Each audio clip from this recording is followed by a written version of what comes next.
je suis en train de m'adapter avec le nouvel ordinateur de l'église. On vient d'installer l'Office. Je n'ai pas pu faire le PowerPoint encore.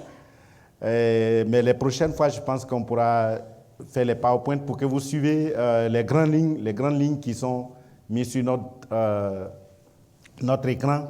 Ce matin, il n'y en aura pas, mais comme j'ai l'habitude, chaque fois je dis, de sorte que ceux qui prennent note sachent à quel niveau je suis.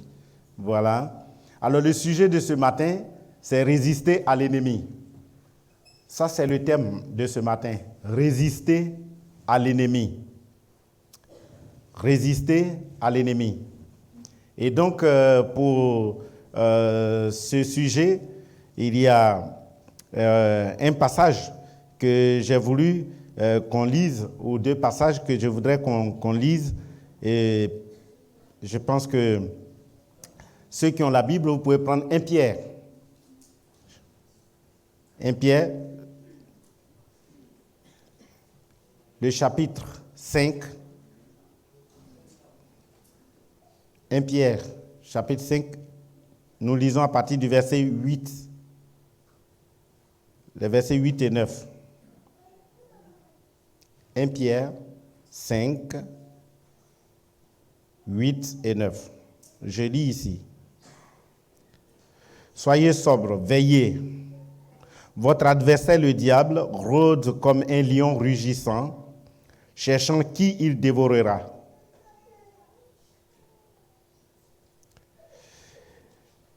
Et puis le verset 9 dit, résistez-lui avec une foi ferme, sachant que les mêmes souffrances sont imposées à vos frères dans le monde. Ensuite, nous allons prendre un deuxième texte, le verset 7 du chapitre 4 de Jacques. Jacques, chapitre 4, verset 7, que je vais lire ici aussi. Jacques, chapitre 4, le verset 7, je lis.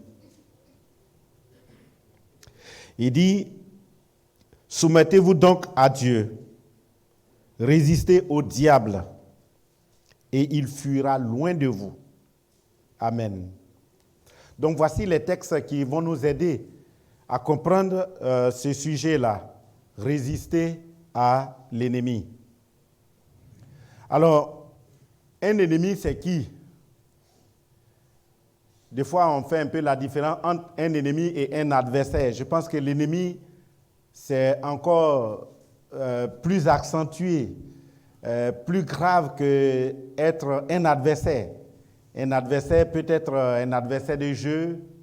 Un adversaire peut ne pas comprendre ce qu'on dit ou aller contre ce que nous disons. Mais quand nous passons à l'ennemi, c'est encore plus grave.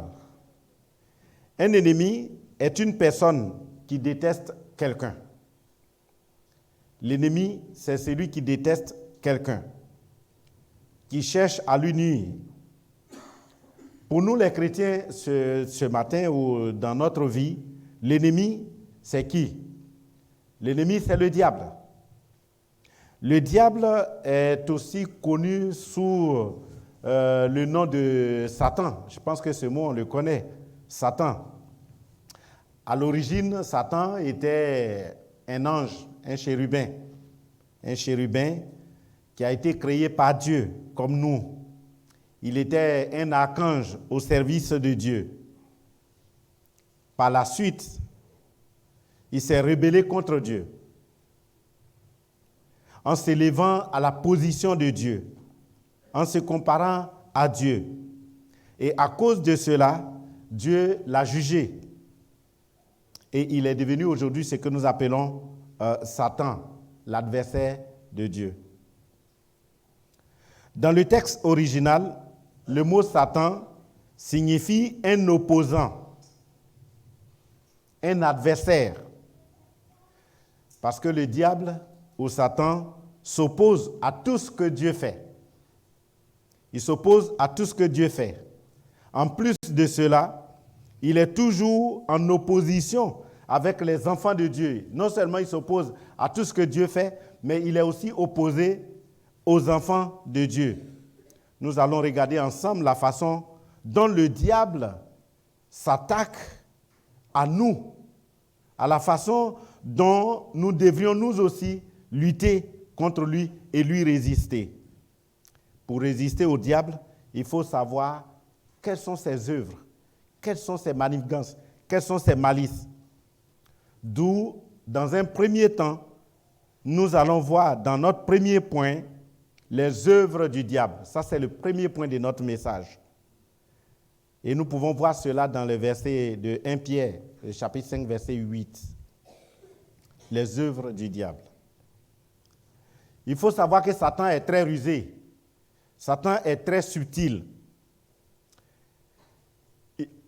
On ne doit pas les sous-estimer quand même. Même si on est en Jésus. Parce qu'il y a des gens qui disent, je ne crois pas que le diable existe. Je ne crois pas que Satan existe.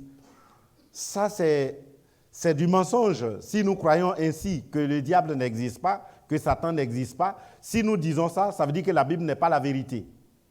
Satan existe bel et bien. Le diable existe bel et bien. Jésus-Christ lui-même nous demande de veiller et de prier beaucoup, car la chair est faible. Et pour résister aux tentations, nous devons veiller sur nous-mêmes, chaque jour, devant chaque action contre Satan. Chaque fois que nous rencontrons, par exemple, la colère, chaque fois que nous rencontrons le découragement, la division, le mensonge, c'est le diable qui est derrière toutes ces choses et qui essaie de nous déstabiliser par ces choses-là. C'est vrai, je ne vais pas ici lui donner une valeur de ce qu'il a, de ce que Dieu lui a concédé.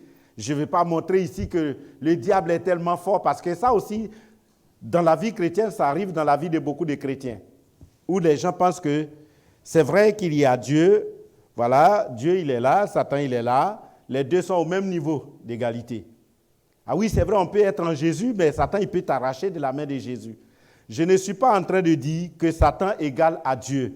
Satan ne peut jamais être égal à Dieu. Satan ne vaut pas Dieu. Dieu est plus que Satan. On ne peut pas mettre sur le même pied d'égalité Satan ou le diable. Dieu, il est toujours supérieur. Donc, les mettre au même niveau de puissance, c'est aussi ignorer Dieu, c'est ne pas connaître Dieu. Si on connaît Dieu, on doit savoir que c'est Dieu qui a créé Satan et Dieu est au-dessus de ce qu'il a créé. Alors, Satan utilise des armes. Il utilise dans ses œuvres des armes contre nous. La première arme de Satan, c'est la séduction. La séduction. Satan nous harcèle par des choses merveilleuses pour que nous agissions en obéissant à nos pulsions, à nos envies, parfois même à nos convoitises. Il nous séduit. La séduction est une arme puissante et à tous les niveaux. Quand on est jeune, on a les séductions de notre niveau. Quand on est adulte comme nous, on a aussi nos séductions à notre niveau. Et quand on est même plus âgé encore, il y a les séductions de votre niveau. À chaque niveau, Satan est là dans tous les paramètres pour nous avoir. Nous devons faire très attention. L'une des choses aujourd'hui, moi je trouve que il y a certaines maladies aujourd'hui, par exemple dans la séduction de la mode et des achats d'habillement. Il y a des gens qui vont avec, bon, moi je suis dans une mode jeunesse aujourd'hui, les jeunes m'ont offert. Je ne vais pas toujours rester en veste, cravate, comme les papas, la Noël. Je quitte un peu ton rang aujourd'hui, hein. Je suis avec la jeunesse, dans un blouson d'un jeune là. Et souvent on est emporté par ça. Moi je ne connais pas trop la valeur, mais mes enfants, ils trouvent que ça c'est bien, on va donner ça à papa, et puis ils m'ont offert ça. Mais pour beaucoup de personnes, ces marques-là, c'est très important, hein. Quand ils achètent les choses, même les chaussures, on veut que ça soit. Et il y a une séduction, et il y a des gens aussi qui sont emportés à faire des achats. C'est-à-dire, c'est comme une maladie. Moi, j'ai suivi des documentaires où je vois des psychologues en train de suivre des personnes pour les sortir de l'endettement à cause du fait qu'ils ont la maladie d'achat. Ils ne peuvent pas rentrer sans avoir acheté quelque chose. Il y a des gens, quand ils sortent, peut-être que c'est la culture occidentale, C'est un monde de consommation. Il faut consommer. Quand on rentre avec la voiture et qu'on ouvre les coffres et qu'on sort les choses, waouh, ça c'est la bonne famille. Mais moi, je n'ai pas cette maladie-là. Moi, quand j'achète là, ma femme hier dit, on va au supermarché. J'aurais des supermarchés là.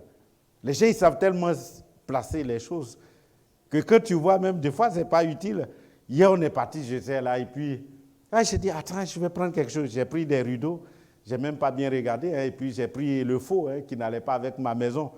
Là, je dois repartir encore pour aller changer si c'est possible. Tu vois, j'ai été séduit, mais je n'avais même pas ça dans mon programme. Et il y en a à tous les niveaux que Satan essaie de nous séduire par la convoitise. Comment pourrions-nous résister à cette tentation-là, bien-aimés? Jésus lui-même a été tenté par la séduction quand le diable lui a présenté quoi? Les richesses du monde. Et très souvent, c'est ça pour nous les immigrés, nous qui venons de l'extérieur et qui venons souvent pour bâtir notre avenir ici. Quand je parle de nous, je parle de tous ceux qui viennent des pays d'Asie, d'Afrique surtout. Même s'il n'y a pas la guerre chez nous, il y a des jeunes qui viennent de chez nous et disent « Non, mais je veux venir si on les demande. » Normalement, le refuge, c'est fait pour des gens qui sont menacés de vie. C'est-à-dire que si dans ton pays, tu n'es pas en sécurité, qu'on veut te tuer, tu peux venir. Mais beaucoup de gens qui viennent d'Afrique ici ne viennent pas parce que leurs pays sont menacés. Mais ils viennent comme des réfugiés économiques. Ils viennent pour chercher une vie meilleure. Ils viennent pour avoir du boulot. Ils viennent pour avoir de l'argent. C'est pour ça que beaucoup de personnes viennent. Et quand on vient, la première des choses, c'est qu'il faut que j'ai de l'argent. Il faut que je me batte. Et je sais que nos parents qui sont les premiers venus de Thaïlande, de Laos, de Chine ou de Vietnam, ils ont investi beaucoup leur vie ici. Et ils se sont dit, je ferai tout pour que même si moi, je suis pauvre, mais que mes enfants ils soient bien. Aujourd'hui, beaucoup de parents comptent sur leurs enfants. La deuxième génération, vous avez beaucoup de bagages sur vos épaules parce que vos parents comptent sur vous. Hein. Ah oui, je n'ai pas investi ma vie pour que tu viennes traîner ici. Moi-même, je l'ai dit à mes enfants. Hein.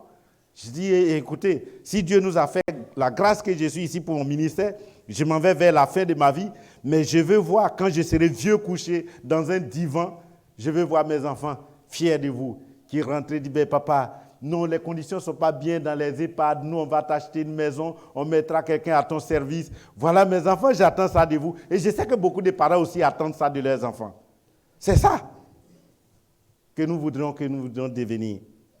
Oui, mais de ça, le diable aussi peut utiliser pour nous conduire de sorte qu'on peut même être endetté, surendetté, parce que nous voulons un confort, nous voulons un bien-être. Jésus lui-même a été tenté.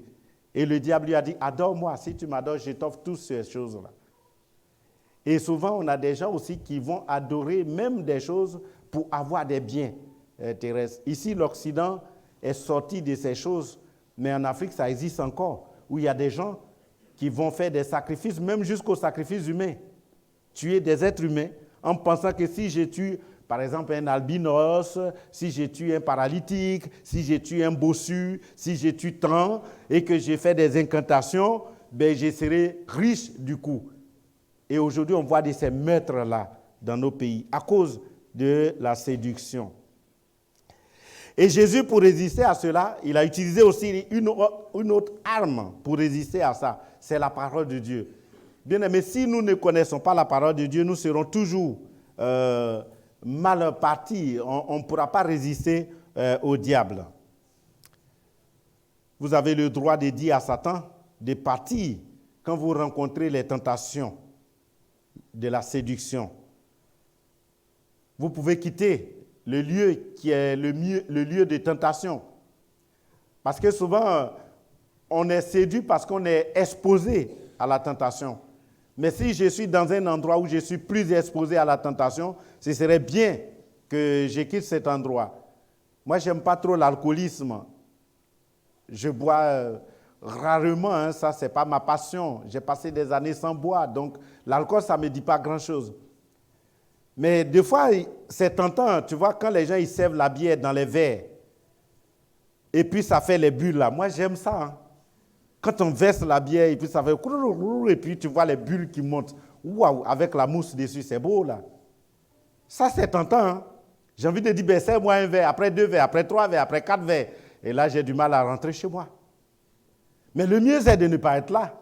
C'est de ne pas observer ça. C'est de ne pas voir tout ça. Mais si tu me sers du thé chaud, il ne fera pas des bulles. Aucune tentation. Donc nous devons faire très attention pour éviter ces choses. La deuxième arme de Satan que je voudrais nous donner ici, c'est le doute. Le doute. Douter de quelque chose. Lorsque nous sommes dans le bon chemin avec le Seigneur, hélas, le diable envoie le doute dans notre foi. Peut-être il vous est arrivé aussi d'avoir ce doute dans notre foi. On se met à douter de la parole de Dieu, à douter même de l'existence même de Dieu. Ça arrive deux fois qu'on se questionne. Au début de mon appel, j'avais eu beaucoup de doutes. Mon appel, vous savez, j'étais bien parti avec mes parents, j'étais bien en ville. Et quand le Seigneur il m'appelle, je me suis retrouvé dans une campagne, dans un village. Le pasteur il m'a dit, écoute, pour te tester, pour voir si tu as vraiment la vocation de servir le Seigneur, c'est en Afrique, on n'est pas en France. Hein. Nous, chez nous, nos villages, là, quand on voit les villages ici, comme Saint-Vrain, comme Mency, ça c'est des villes. Hein. Chez nous, c'est des grandes villes, ça. Parce qu'avoir les bitumes dans les ruelles et tout ça, une banque, une poste, il y a un certain niveau. Les villages chez nous, je ne sais pas à quoi comparer ici. Hein. Je vous enverrai un jour. Préparons-nous. Hein. À partir de 2025, je vais faire un convoi pour que vous alliez découvrir la réalité de ma vie chez moi. On ira en expédition pour que vous découvriez les réalités dont parle le pasteur Tan. Mais je me suis retrouvé dans un village où il n'y a pas de poste radio, pas de maison en tôle même, tout est en paille, comme les pygmées vivent un peu dans les forêts du Gabon, là. Et rien, coupé de tout. Alors je me suis demandé, mais est-ce que j'ai fait un bon choix là, c'est le travail que j'ai choisi? J'aurais pu rester en ville là-bas et puis trouver un beau cadre de vie, un bon travail quand même, que d'être là dans ces villages, en train de marcher 10 km d'un village à un autre, il n'y a pas de vélo, il n'y a pas de voiture, les voies sont inaccessibles à voiture, il faut toujours marcher. Je me suis aussi questionné à des moments. Je me suis dit aussi, mais pourquoi ne pas abandonner cela? Mais aussi, le Seigneur, l'Esprit en moi a joué un grand rôle. Et je lui suis reconnaissant de tout ce qu'il a fait en me donnant cette résistance de ne jamais abandonner. Aujourd'hui, j'ai dit, Seigneur, si j'avais su que je serais un jour un pasteur en Côte d'Ivoire, dans toute la Côte d'Ivoire, et que je serais pasteur en France, si j'avais imaginé ça, oulala, je t'aurais bien servi au départ. Mais je n'ai jamais pensé cela. J'ai dit, je souffrais, je suis rejeté. Et aujourd'hui, je me retrouve ici. Quelle grâce. Mais laissez-moi vous rendre un témoignage. Vous savez, quelque chose s'est passé dans ma famille. Hein. Quelque chose s'est passé il y a 2 semaines dans ma famille que je voudrais vous partager. C'est pour ça que nous devons résister beaucoup. Ne doutez jamais de la parole de Dieu. La parole de Dieu est la vérité. Croyez en la parole de Dieu. Résistez, tenez et vous verrez les résultats. Qu'est-ce qui s'est passé? Je vous ai toujours parlé de ma famille. Et pour ça, je souhaite qu'un jour nous allions chez moi pour que vous voyiez mes frères. Mais le Seigneur est à l'œuvre. Il y a 2 semaines, un samedi, quand j'ai appelé mon grand frère, quelque chose m'a dit, il faut que tu parles à ton frère parce que je compte aller au pays là, en mars. Il faut que je parle avec mon frère parce que je vais là pour une évangélisation. Je veux pour que toute ma famille se donne au Seigneur Jésus, vu tout ce que le Seigneur a fait. J'ai appelé mon grand frère, celui-là qui est notre aîné, celui-là qui est le chaman de la famille, celui-là qui est le féticheur, qui est le marabout, qui est le détenteur de tous les pouvoirs de nos ancêtres. Il voulait jouer la comédie. Ah oui, ça va là-bas et tes enfants. J'ai dit, grand frère, je t'ai appelé aujourd'hui. Je vais parler avec toi de ce que je n'ai jamais dit. Il dit, OK. Il était surpris parce que sur les derniers deux fois, il use un peu son pouvoir de grand frère aîné là. Et là, il est resté calme. Et je lui ai parlé de Jésus, de son parcours à lui, de son respect pour nos traditions, de sa conservation de tout ce que nos ancêtres ont laissé à nos parents et nous ont laissé. Et de ce qui est comme le gardien de la maison pour ces choses-là. Et de ce que moi aussi j'ai commencé avec lui. J'étais chez lui tout petit. Et de ce que Dieu a fait sur mon parcours, là où je suis passé et où je suis. Et de ce que Dieu fait avec mes enfants aussi. Et lui aussi, c'est que ses enfants sont devenus. Grand frère, même si on ne sait pas où on va, mais on sait d'où on vient. Je voudrais te donner aujourd'hui même que tu donnes ta vie au Seigneur. J'ai osé, hein. Il est resté calme. Il dit, ben, je vais réfléchir, je te rappellerai pour te dire. J'ai dit, OK. Demain, je t'appellerai. J'ai dit, OK. On était samedi. Dimanche, on est venu à l'église, on est parti, rien. Lundi, j'étais là, et puis à 6 heures, je prends mon téléphone pour voir s'il y a eu des messages. Je vois un message d'un enseignant dans son village qui est membre de notre église de l'Alliance là-bas. Cet enseignant-là, ce maître, il me dit, grand frère, il y a eu un événement à l'église hier, parce que lui, il ne sait pas que j'ai eu un entretien là, et donc il dit, ben, il y a eu un événement, l'église était en ébullition. Ton grand frère, votre aîné, s'est donné au Seigneur hier dimanche en plein culte, avec ses fétiches. Waouh! J'ai sauté du lit. Mon épouse était dans la douche. J'ai frappé à la porte de la douche. J'ai dit, écoute, bonne nouvelle. Mon grand frère, il est allé à l'église de lui-même. Ah, ma femme dit, mais là, c'est important ça. S'il est allé lui-même à l'église, c'est que quelque chose s'est passé en lui. Parce qu'il n'est jamais allé. Et je ne pensais pas qu'il irait. Moi, je me suis dit, il va dire, bon, Jean, j'ai réfléchi, mais on verra ça. Quand tu seras là, on va en discuter. J'ai dit, je ne crois pas, je veux voir des images. Et après, on m'a balancé des images. Et le dimanche dernier, on m'a balancé encore des images, une vidéo où il est assis en plein culte. Et ils lui ont fait l'honneur, ils l'ont mis à la table des anciens. Là, il est assis derrière les anciens, il regarde le culte qui s'est fait, les gens qui chantent et toute l'église qui était heureuse. Oh là là, quelle joie! Je suis très content parce qu'il a fallu que je résiste pendant plus de 30 ans de vie et de souffrance, 30 ans d'abandon de famille, pour que le Seigneur commence à travailler dans ma famille aujourd'hui. Est-ce que vous savez que vous êtes appelé là pour être comme le flambeau qui allait éclairer votre famille un jour? Est-ce que vous le savez? Ne perdez jamais espoir, ne doutez jamais de la parole de Dieu. La parole de Dieu ne vient jamais sans atteindre son objectif. Quand la parole de Dieu vous a choisi dans une famille, elle ira jusqu'à ce que ça atteigne l'objectif dans la famille. Et je suis heureux aujourd'hui parce que déjà, on est resté aujourd'hui 6 personnes et il y en a 3 déjà de nous qui sommes déjà donnés au Seigneur Jésus. Et là, je pars pour que tout le reste, en venant, je vienne avec ce témoignage que toute la famille des Kras est devenue une famille chrétienne désormais. Mais il a fallu résister à ça. Ne doutez jamais. Il y a aussi les émotions négatives qui sont les armes que le diable aussi utilise contre nous. Les émotions négatives, je veux dire quoi? Les émotions sont des armes que le diable utilise. Il y a des gens qui n'ont jamais la maîtrise de soi, qui sont négatifs. Dès que vous les blessez, vous allez tout encaisser. Hein. Il y a des gens même qui sont dans les églises ou dans les familles, c'est comme les sacs à problème, hein, il ne faut pas les toucher. Hein. Noël, il fait attention. Passez attention. Lui, si tu l'as touché, il va clasher tout le monde. Hein. Ou il ne va plus venir. Hein. Il y a déjà un problème comme ça dans les communautés. Nous devons faire très attention quand on a de ces émotions en nous. La colère, par exemple, la peur, la tristesse, la douleur. Ça, c'est des choses qui viennent en nous pour repousser les autres à nous approcher. Pour repousser. Il y a des gens, quand on voit déjà, je vois sa tête là, Madame Olivier Lola, quand je vois sa tête, déjà j'ai peur. Sans même l'approcher, déjà j'ai conçu une idée que la femme là, la voix, regarde comment elle sourit, elle doit être dangereuse. Hein. Fais attention là. Souvent, on a des préjugés comme ça de personnes. Et ces choses négatives font qu'on ne peut pas être ensemble. C'est-à-dire, je l'évite au maximum. Nous devons faire très attention pour pouvoir maîtriser ces choses. Il faut aller à l'approche des personnes pour les découvrir, parce que ça peut être une fausse apparence. Satan sait qu'ensemble, nous sommes forts. Unis, nous sommes forts. Il fait tout pour nous isoler des communautés. Il fait tout pour nous retirer. Vous verrez des gens ici dans l'église qui viennent, ils sont là. Une fois le culte est fini, et il est parti. Cette personne n'est pas, même sans saluer avec les gens, il trouve que c'est trop de formalités, je ne sais pas pourquoi je vais saluer le pasteur, qu'est-ce que j'ai à voir avec lui? Moi, j'ai dit à mes enfants, désormais, je ne vais plus à l'église à moins 10 minutes du culte. Je dois être là-bas maintenant au moins 40 minutes avant le culte ou 30 minutes avant le culte.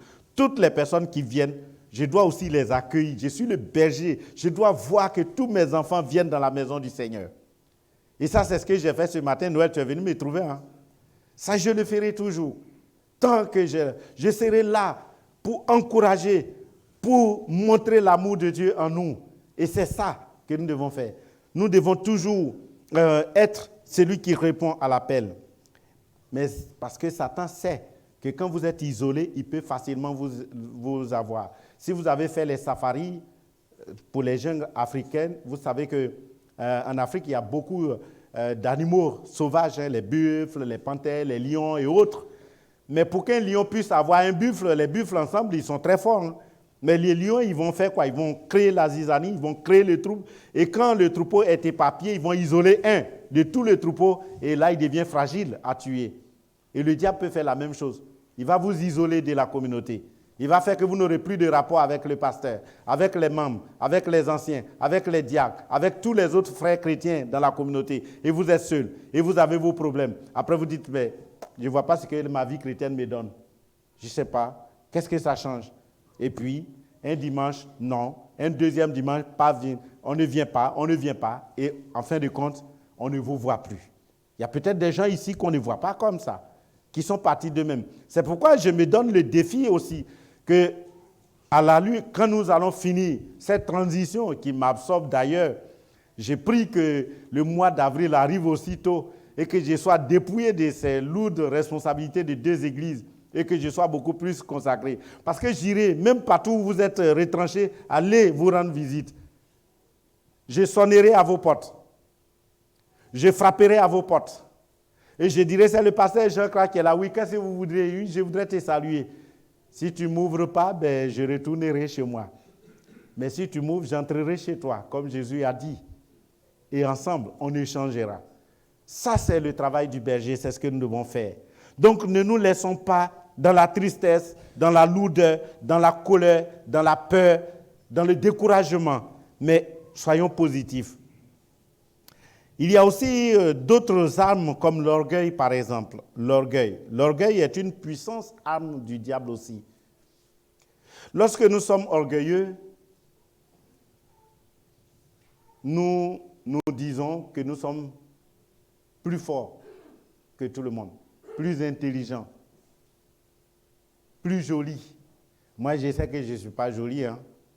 Moi, je me regarde. C'est Dieu qui m'a fait et je m'accepte, hein, mais de toutes les façons, hein, si je prends mon épouse, que je la mets à côté, que je m'arrête, je dis, mais comment innocente à regarder pour aller choisir ce monsieur-là? Elle aurait pu trouver un autre garçon peut-être plus joli. Je sais que vous allez la choisir, vous allez me laisser en beauté. Hein. C'est ça. Hein. Je me vois petit. Et puis aussi, même en connaissance, je me dis, mais je n'ai pas de connaissance, moi, j'ai beaucoup à apprendre. Je ne sais pas parler français, j'ai parlé ma langue jusqu'à ce que mon oncle me mène à l'école, que j'apprenne à parler français. Et mon français, il n'est pas très clair, il n'est pas bon, hein, il n'est pas haut niveau, c'est pas haut de gamme, quoi. Mon français, là, c'est le français que tous ceux qui sont venus de Thaïlande, de Laos, se débrouillent à parler en français, et on est au même niveau, là. Mais je me dis, mais est-ce que... Mais il y a des gens, par contre, qui se voient supérieurs, qui se voient déjà excellents en tout, hein, et qui sont fiers d'eux, en beauté, en tout, en sagesse. Il y a des gens hyper intelligents. Mais nous devons savoir une chose, si Dieu nous donne ces capacités, c'est pour les mettre au service des autres et non pour se mettre au-dessus des autres. Si vous êtes intelligent, Dieu vous a donné cette intelligence pour être au service des autres. Si vous êtes joli, Dieu vous a mis joli pour être au service des autres. Si vous avez des capacités d'agir, Dieu vous l'a donné pour que vous soyez au service des autres. Nous devons faire très attention parce que l'orgueil, il vient sans qu'on se rende compte. On peut être orgueilleux sans se rendre compte. Et même l'orgueilleux ne se rend pas compte qu'il est orgueilleux. Il pense que c'est normal pour lui parce qu'il a développé sa vie dans cette logique-là. Il ne sait pas. Moi, j'ai toujours dit au Seigneur, tant que tu m'augmenteras en grade dans mon ministère, tant que tu me lèveras, tant que les gens diront, oh, c'est le meilleur pasteur, oh, lui, on le veut, oh, lui, il est le bon. Mais Seigneur, donne-moi d'être toujours rabaissé. Ne me permets jamais d'être fier de moi, de ce que je suis. Parce que je le suis par toi. C'est toi, Jésus, qui me fait. Il faut que tu sois glorifié quand les gens parlent que, ah oui, le pasteur, il est bien. Ah, le pasteur, il est bon. Ah oui, on a un meilleur pasteur. Il faut que les gens voient Jésus au travers de cela. Et non pas moi. Ah oui, maintenant, j'ai changé de statut. Hein. Donnez-moi un trône ici, le pasteur, je dois m'asseoir ailleurs maintenant. Et puis, on ne vient pas me voir sans rendez-vous, là. On ne m'appelle pas comme ça. Hein. Est-ce que c'est planifié? Non. Le pasteur doit être celui qui est là, dispo pour tout le monde. Et ici, il ne doit pas avoir des chrétiens de haute classe et les chrétiens de basse classe. Tous les chrétiens doivent être au même niveau pour le pasteur. C'est pourquoi moi, je m'approche de tout le monde. Et je veux que chacun me sente. Et je veux que chacun me voie. Je veux toujours partager la joie que le Seigneur m'a donnée. C'est pourquoi j'aime tellement sourire. C'est comme ça c'est ma nature. Hein? Et vous verrez ce sourire tous les jours. Et j'aime montrer la chaleur. Ça, c'est africain. Je pense que je ne vous dérange pas parce que moi, j'aime faire les accolades là. Nous, on appelle ça atou. C'est un mot baoulé de chez moi. C'est ça, les accolades, les embrassades là. J'aime ça. Ça montre la communion. Ça montre la fraternité. Et ça, je le fais. Et je le ferai autant de fois pour montrer combien je suis heureux d'être parmi vous. Et que je suis là pour vous servir. C'est pour vous servir que je suis là. C'est pour servir le Seigneur que je suis là. Je ne suis pas là pour être servi. Donc nous devons veiller à cela. Et puis, j'ajoute par exemple les découragements qui peuvent arriver, que j'ai cités dans le premier. On peut être découragé. Découragé du comportement du pasteur ou de certains croyants. On peut être découragé du comportement peut-être du pasteur. Il y a des gens qui peuvent dire, votre pasteur là, il m'énerve quand il monte là-bas, il parle trop. Bavarde. Je n'ai pas envie. Qui est au programme? Ces gens-là. Oh, je ne viendrai pas là-bas aujourd'hui. J'irai faire mon culte ailleurs ou je vais faire le culte américain. Vous savez ce qu'on appelle le culte américain? En fait, les missionnaires qui étaient partis chez nous, ils ont leur culte de famille.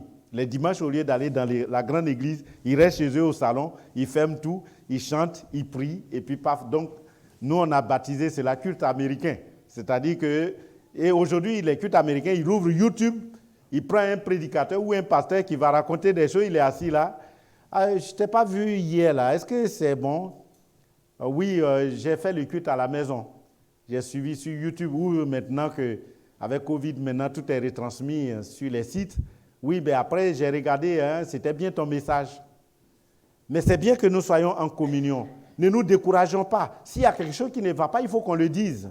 Même si c'est à l'endroit du pasteur ou à l'endroit du président ou à l'endroit des membres du conseil pastoral. Mais il faut qu'on puisse leur dire que oui, j'étais un peu découragé, abattu par telle chose. Et nous sommes là pour ça. Le découragement est une arme que l'ennemi peut utiliser pour faire. Il peut passer par des gens aussi pour se moquer de nous. Par exemple, vous faites quelque chose, ce n'est pas bien fait, et puis on se moque. Oh, c'était nul. Et de ces moqueries-là, ça peut décourager des gens à mettre ce qu'ils veulent faire pour le Seigneur. On n'est pas là pour montrer qu'on est expert. On n'est pas là pour montrer qu'on est bien, mais on est là tous pour apprendre auprès de Jésus-Christ. Ne vous découragez jamais, même si les gens vous trouvent ridicule de ce que vous faites, que ce n'est pas bien. Mais continuez, tant que vous le faites pour glorifier le Seigneur, sentez-vous heureux de le faire.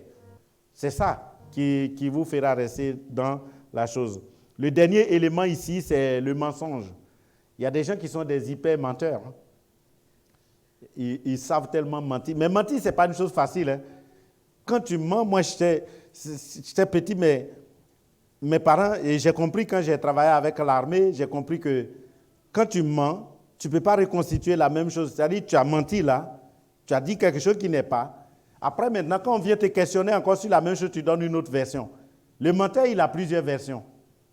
Et si on note, on enregistre tout ce qu'il dit, on le prend après. C'est pourquoi dans les enquêtes de police, là, on prend les voleurs, ils ne savent pas ça. Quand tu es en train de dire une version, c'est enregistré. Après, un autre vient te prendre, tu donnes une autre version. Après, un autre, après, maintenant, on rassemble tout cela, on fait la synchronie, on trouve que, mais attends, tu avais dit ça à la première interrogation, mais là, tu as dit ça, et puis là, tu as dit ça. Où est la vérité? Tu dis, bon, écoute, je vais vous dire maintenant la vérité. Ah, donc, tout ce temps-là, tu as menti. Le mensonge, ce n'est pas une bonne chose. Le mensonge vous rattrape toujours. C'est mieux de dire la vérité. Moi, je dis, je dirai la vérité, quoi que ça m'écoute. Dans tous les cas, dans l'église, on ne frappe pas quelqu'un. Si je dis la vérité de ce que j'ai fait, la seule chose, pour moi, le pasteur que vous avez engagé, c'est de dire, Jean-Claude, sors de chez nous, ne viens plus ici, c'est tout. Vous n'allez pas me tuer. Vous ne me mettrez pas en prison. Si vous dites la vérité, ça vous coûterait quoi? Rien. Moi, je dis à mes enfants, souvent dans l'éducation de nos enfants, on les pousse à ne pas dire la vérité par notre violence. Quand l'enfant il dit la vérité, surtout dans l'éducation ancienne chez nous, si tu dis la vérité, c'est là qu'on te frappe. N'est-ce pas? Peut-être vous avez subi ça aussi. Tu as fait quelque chose, on t'a demandé, tu as dit la vérité, le parent il te chicote, il te frappe, tu regrettes d'avoir dit la vérité. Mais demain, quand il va me demander, je vais mentir. Parce que je m'en sors bien en mentant. Et c'est comme ça qu'on a été éduqués souvent. Moi, je dis à mes enfants, si vous dites la vérité, vous ne risquez rien. C'est quand vous mentez, parce que moi, je sais que tu mens. C'est là que vous risquerez beaucoup de choses. Donc, ils ont appris à dire la vérité. Ils savent que si on dit la vérité, papa, il va nous dire pourquoi on a fait, et puis ça passe. Mais c'est ça qui est bien. Nous devons faire attention et dire la vérité, parce que le diable utilise le mensonge aussi pour nous détruire. Le deuxième élément, qui est le deuxième point, qui est le dernier point de notre message, c'est résister à l'ennemi avec foi et ferme assurance. Résister à l'ennemi avec foi ferme. Et ça, nous voyons un peu dans le verset 7 et puis dans 1 Pierre 5, 9 aussi. Tous les jours, nous devons livrer la bataille spirituelle. Tous les jours, c'est un combat. Nous devons résister à l'ennemi. N'oubliez pas que l'ennemi, il est toujours là. La parole de Dieu nous dit que notre vie sur terre consiste à combattre tous les jours. La vie chrétienne est un combat. La vie chrétienne n'est pas du tout du repos. Ne pensez pas que vous aurez le repos. Enfin, tout est accompli, mon âme repose-toi en paix, c'est terminé, mon combat est terminé. Votre combat sera terminé le jour où Christ reviendra, ou le jour où vous serez dans votre tombeau. Le jour qu'on va vous enterrer, là, tout le combat, il est terminé. Mais tant que vous respirez, vous combattrez toujours. Tu ne pourras pas résister à Satan si tu n'es pas soumis à Dieu. Il faut être soumis à Dieu pour qu'on ait les armes pour résister, car la soumission à Dieu, et sans la soumission à Dieu, tu n'auras aucune autorité sur le diable. Parce que le combat contre le diable n'est pas le combat contre la chair et le sang, contre mon frère que je vois. Si j'ai un problème avec l'un, je sais que lui aussi, il a grandi peut-être dans des conditions comme moi, il était peut-être aussi un enfant difficile comme moi en son temps, et qu'il connaît peut-être les arts martiaux, il a la force. Moi aussi, j'en ai fait aussi les arts martiaux. Je le vois, je dis, s'il n'y a pas là-bas, nous, ce n'est pas évident qu'il me frappe. Hein. Mais le diable, je ne le vois pas. Comment je peux savoir? Mais c'est en étant dans le Seigneur que j'aurai les armes pour combattre le diable, parce qu'on ne le voit jamais. Nous devons toujours demeurer en lui. On n'aura autorité sur le diable que si nous sommes soumis à Dieu. Sans Dieu, on ne pourra rien faire. Un jour, il y a une dame qui se dit prophétesse qui est venue chez moi. J'étais allé au travail, je suis rentré, j'étais pasteur, et je suis rentré très tard, vers 23 heures. J'arrive chez moi, et puis une dame qui vient, elle frappe à la porte, elle rentre. Elle dit, papa est là, elle dit, oui. Elle rentre, Dieu merci, je t'ai trouvé. Je dis, oui. Il dit, je suis venu là parce que le Seigneur m'a révélé une chose. Je dis, oui. Il dit, l'Esprit m'a révélé que l'Esprit de moi est rentré chez toi. Je dis, mais quand ça? Il dit, aujourd'hui même. Et qu'un malheur allait t'arriver. Et je suis content que je t'ai trouvé à la maison, parce qu'un accident pouvait arriver, un de tes enfants peut mourir, et elle a commencé à dire ces choses. Donc le Seigneur m'a dit de venir prier pour toi. Je dis, ah où? Mais c'est aujourd'hui que l'esprit de mort là est rentré chez moi. Mais non, mais il vit avec moi tous les jours, l'esprit de mort. Moi, je suis avec lui depuis le jour où je suis sorti du ventre de ma mère. L'esprit de la mort est toujours présent dans ma vie. Il est là en permanence. Il n'y a pas un jour où l'esprit de mort n'est pas avec moi, madame. Ne t'inquiète pas, je vis avec lui. Je n'ai même pas peur de lui. Et souvent, c'est ça aussi le traumatisme qu'on a. Qu'à un moment donné, l'esprit de mort il va venir. Est-ce que vous savez que la mort, elle est omniprésente dans votre vie? La mort est là. Hein? Tout moment, ça peut vous frapper. Ça peut vous frapper. N'attendez pas que la mort s'est éloignée. Le diable, il est là et la mort est toujours là. La mort peut survenir à tout moment. Peut-être même que c'est mon dernier message devant vous ce matin. Et qu'après ce beau message que je parte, mais qu'est-ce qui s'est passé? On ne sait même pas. Il était bien portant. Il a bien fait, même quelqu'un a enregistré dans la vidéo. Mais voilà, 2 heures avant la mort du pasteur, voilà ce qu'il était en train de dire. Mais il était bien portant, il n'a pas montré des signes, des choses. Il n'a même pas toussé à la chair. Il n'a même pas bu de l'eau là. Il était bien portant, mais qu'est-ce qui s'est passé? Jean est mort. La mort est là. Mais souvent on a peur parce qu'on pense que, mais pourquoi nous ne devrions pas avoir peur? Nous ne devrions pas avoir peur parce que nous avons Dieu avec nous. Nous devons comprendre que Dieu est avec nous. Et celui qui est avec nous est plus fort que celui qui est avec le monde. Et le diable est moins fort que Dieu. Et si on est avec Dieu, la mort n'a pas de pouvoir sur nous. C'est pourquoi moi, je n'ai pas peur de la mort. Moi, je ne crains pas. En tout cas, ne vous inquiétez pas pour moi. Dans tous les cas, si le Seigneur il prend ma vie aujourd'hui, je vais être tranquille. Je n'ai pas de problème. Les gens diront, mais et tes enfants? Mais quand on est mort, on ne pense plus ici. Ça, je m'en fiche, quoi. Qu'est-ce qu'ils vont devenir? Ça, c'est leur problème. Moi, j'essaierai de coucher tranquille en attendant la résurrection finale. J'aurais fini avec tous ces problèmes, payer les factures, payer la maison, payer tout, payer la nourriture, payer, toujours payer. J'aurais fini avec. Quelle bonne solution, la mort. J'ai prêché comme ça, ma belle-mère, la maman de mon épouse, elle dit, pasteur, pardon, pourquoi tu me dis ça? Ne parle pas de la mort. J'ai dit, j'aime tellement la mort, mais la mort aussi ne me prend pas depuis. Vous qui avez peur de la mort, c'est vous que ça va visiter rapidement. Hein? N'ayons pas peur de la mort. Parce que nous avons Dieu avec nous. Nous avons l'Esprit Saint avec nous. Il habite en nous. Il est en nous. Tant que Dieu n'a pas donné l'ordre, la mort ne pourra jamais vous prendre. Soyez rassurés.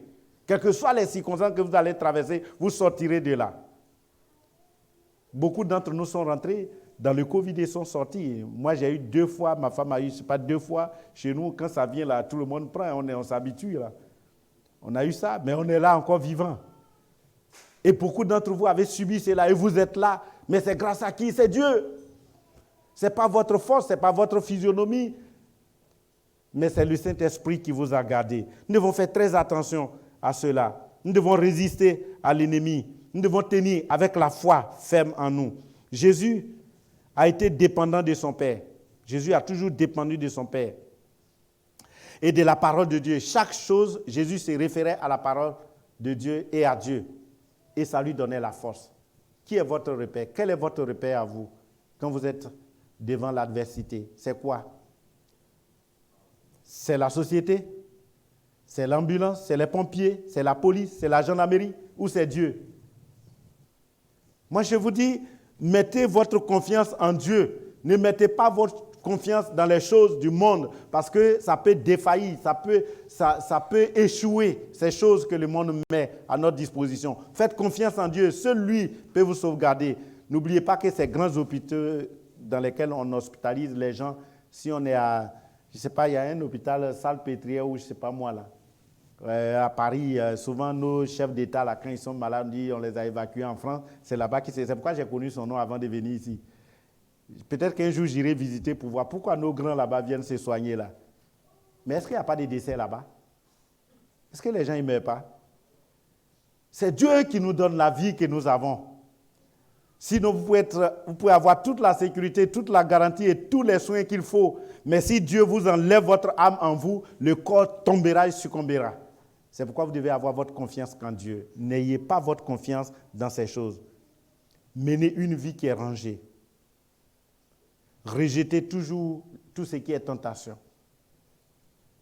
Ne jouez pas avec le feu, ne jouez pas avec le diable, ne jouez pas avec les tentations, ne jouez pas avec ces choses. Soyez toujours consacrés à Dieu. Ne jouez pas avec Dieu. Moi, Dieu, c'est tout pour moi. Je ne joue pas avec les choses de Dieu. C'est important, c'est ma vie. Et je voudrais que chacun de nous ici soit engagé sur cette même voie. Confions-nous. Et vous avez des conseillers parmi vous, des personnes, leaders parmi vous, qui peut vous accompagner dans votre marche avec le Seigneur. Voici ce que je voudrais dire en conclusion, pour terminer mon message. Pour conclure notre message de ce matin, nous disons que nous avons les armes nécessaires pour résister à l'ennemi. Nous avons les armes nécessaires. Notre âme, la plus puissante, est la parole de Dieu qui doit être en nous, que nous devons méditer chaque jour et nous donnera la victoire. Notre âme, la plus puissante, c'est notre soumission à Dieu, notre appartenance à Dieu. Par lui, nous avons la victoire sur l'ennemi. Que Dieu donc nous soutienne dans le combat de la vie chaque jour et que nous tenons ferme. Ne m'effrayez pas avec les choses du diable. Ça, j'ai déjà vaincu. Jésus a vaincu et j'ai vaincu cela. Rien ne m'effraie parce que je suis en Dieu et je suis soumis à Dieu et j'ai la victoire partout sur l'ennemi. Que Dieu nous bénisse. Est-ce qu'on peut prier le Seigneur? Prions.